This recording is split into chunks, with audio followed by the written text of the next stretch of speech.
Nothing is rare. That's right, folks.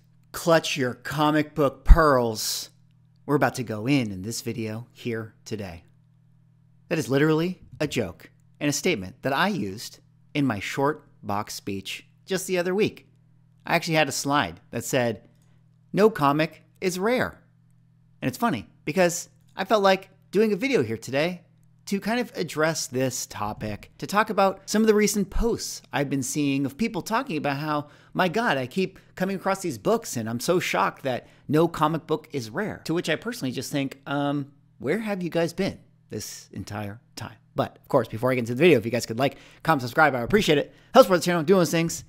But let us get into this video here today. Now, this video started just because I had come across this comic book collecting Reddit post. One that has been, over a week old. I thought about doing a video on this last week, but I just got really, really busy. But I wanted to revisit this topic and sort of just, I don't know, make this video a little bit of a reminder to you guys here today. The post here that you guys can see, a guy put into perspective for me how common even valuable comic books are. This is his self-described hoard book. I suppose I thought comics were more than rare than they actually are. This pic made me sick. And of course, you guys can see right here from the pic, a picture of a lot of ASM 129. First appearance of Punisher. I mean, you guys know this book, of course. And I got to say, as far as flex pics are concerned, that's definitely a pretty decent flex. I mean, that is a lot of Punishers.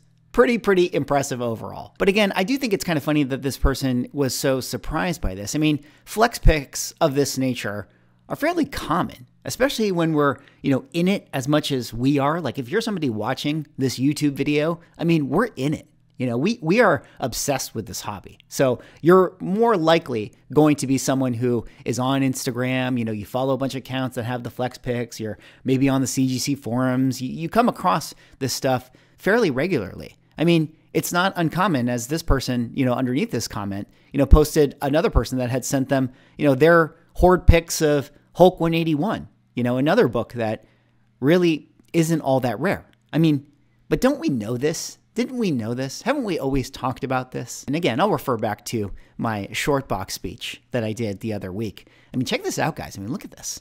Over 70 slides. You know how long it took me to make this thing?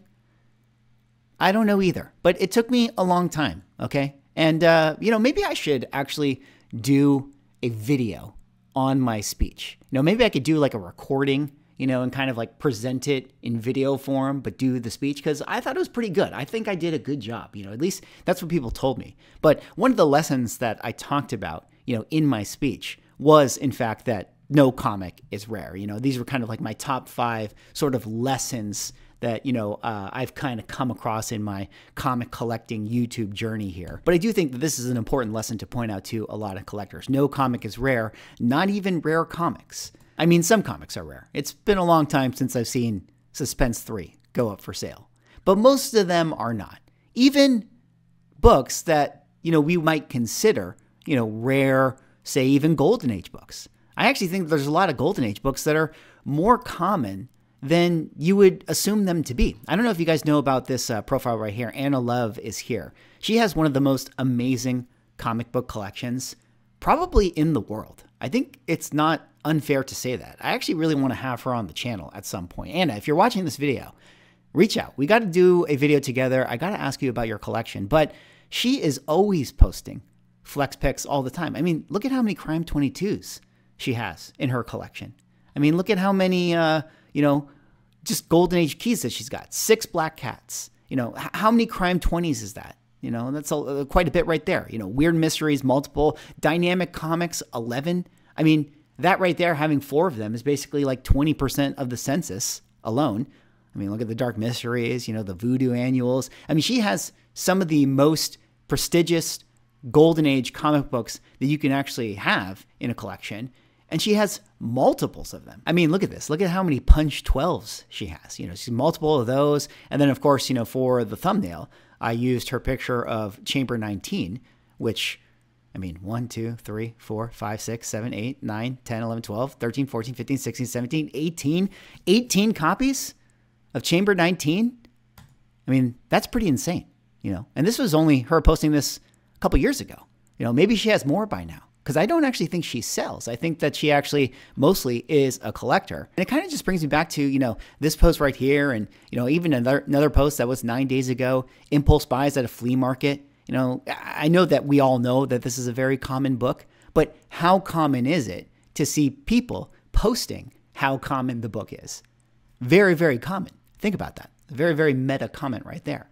And even over here, on the comic book Facebook group, it finally happened, cleaned out a random attic and found 2 legendary comics in the middle of nothing, sending to CGC this week, blah, blah, blah. You see a Journey into Mystery 83, First Thor, Tales of Suspense 39, First Iron Man.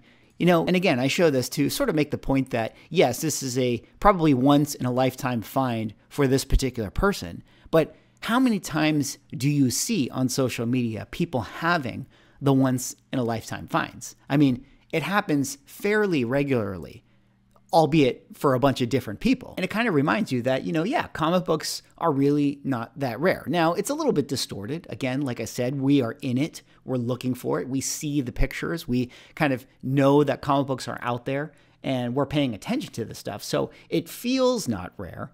I mean, I myself, in my short box speech, I made a point of this in that particular lesson where I was talking about how, as someone who runs a YouTube channel and spends, many hours watching auctions, following claim sales, following live sales, and reporting on this stuff. I mean, I myself see these books again and again and again, like even the rare ones. I have jokes here on the channel. We talk about how many times is Fantastic Four #5 going to go on for sale? How many times is Batman 1 going to go on sale? Really, the answer is a lot. It happens all of the time. And we kind of live in a new world, with the social media world where, we are seeing more selling platforms come online. We're having more people enter the selling space. I mean, I think if you go back 20 years, having an eBay account was, pretty rare for a collector to actually have that. Now, every single collector has an eBay account. So a lot of these books are getting flushed out into the market. And what once was perceived as rare is really just, a click of a button away. It's just the deal or the comic book that you're looking for is just on another URL. I mean, it's that easy to find a lot of these books. Now, that all being said, shout out to Dustin, Collectibles Dad. He's been talking a lot about how, all roads are sort of leading to every comic book being graded and how that's going to tank the market. I can kind of understand what he's getting at if that's his thesis, although I think his argumentation is a little bit flawed because, in my opinion, he's kind of coming at it from a sports card lens, which is to say that, a lot of times in sports cards, people are willing to pay, say, hundreds of dollars for a PSA 10, where they're only willing to pay, like $3 for the raw card. Comic books, it's not really the same. Even when we see a picture like this and we see a lot of ASM 129s and we think to ourselves like, oh my God, look at how many raw comics there are right there. I mean, that's going to flood the census. That's going to flood the market. It's like, yes, that is true. And that could have some implication on the price. But at the same time, when have you ever seen someone sell an ASM 129 not near its graded fair market value? I mean, that's really the difference right there, is that if you have say an AF15, it's a low grade, maybe it would grade out to be a 2.0. I mean, nobody is going to sell that to you for half price. Everyone is still going to list that raw copy at $20,000 or whatever the fair market value is. I mean, maybe you can get a little bit of a deal on it. Maybe there is some grading gap. In fact, I did that video the other week talking about the grading gap on certain books. But even in those instances, I mean, even in the most drastic situations, the grading gap is, say, maybe 2x, maybe half of the price. So I don't necessarily think that this is, sort of in the place where sports cards are absolutely going to tank the market when everything kind of gets graded. I think that for the most part, people are still selling these books at the going rate, almost near, their fair market value. And again, I think that that's where I'll sort of tie this entire video together, where even though no comic is rare and you see picks like this that have, a bunch of 129s on the table, doesn't necessarily mean that the books are worthless. I mean, again, it's all supply and demand, so as long as there is demand there for the comic books, then the going rate is going to be the going rate. And yes, there's a lot of market manipulation going on. I mean, people hoard this stuff, as, we are demonstrating with this picture right here, or even with Anna Loves. She could absolutely tank the market. If she decided to sell all of her Crime 22s today, I mean, that would absolutely have implications on the fair market value, at least, if they all went on sale in that particular auction. But that's also kind of the point. I mean, it doesn't matter if she has 10,000 copies. If she's unwilling to sell it to you for less than the going rate, then you're going to have to pony up and pay what she asked for. Similarly with, anyone who has an ASM 129. I mean, just because there's 20,000 copies out there, doesn't mean that it's a $20 key. It's just the going rate is the going rate, supply and demand. Now, of course, there could be a time in the future where nobody wants this book anymore, nobody collects comic books, and yeah, everything will definitely go to zero then. But until then, there's still, of course, going to be some value. So anyways, that's kind of what I had for this video. I thought it was really interesting. A lot of conversations out there talking about, no comic book being rare. Even myself in my speech, I was talking about that, and I do agree with that. But, all that being said, it's like it doesn't really change anything. Does it change your perception to know that comics are not rare? I mean, it doesn't change the fact that just because there's 20,000 Hulk 181s, there's still 20,001 people that want it.